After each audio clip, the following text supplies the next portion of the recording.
নাটোর জেলার বনপাড়া হাইওয়ে থানা বগুড়া রিজিয়ন বগুড়া উদ্যোগে ওপেন হাউস ডে 2024 অনুষ্ঠিত হয়েছে।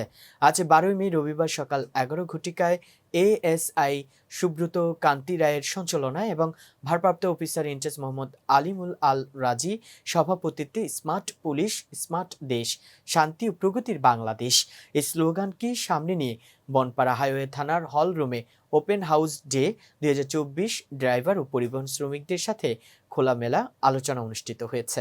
উক্ত অনুষ্ঠানে প্রধান অতিথি ছিলেন জনাব আলী আহমেদ হাশমি, সহকারী police super Bogura highway circle, highway police Bogura region Bogura.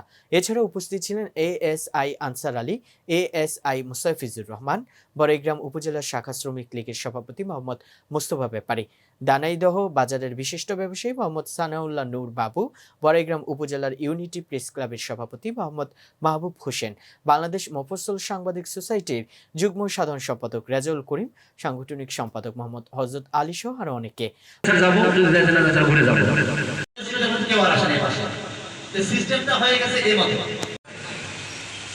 তো এটা যদি আপনারা সচেতন হন যে দিতে হবে, তাই না?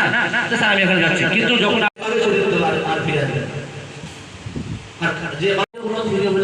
কোনো কিছু আমাদের বনপাড়া হয়ে থানায় ধরা হয় না, তবে কাঁচামালে কেউ কিছু করবে না। কিছু লোক তো আসলে বাড়িতে যায়, এটা কিন্তু বোঝা যায়। যারা দর্শক, ভিডিওটি ভালো লেগে থাকলে অবশ্যই লাইক কমেন্ট শেয়ার করে কাজী টিভি নিউজ 24 এর সাথেই থাকুন এবং সবার আগে সকল খবর পেতে ভিজিট করুন www.kazitv news24.com।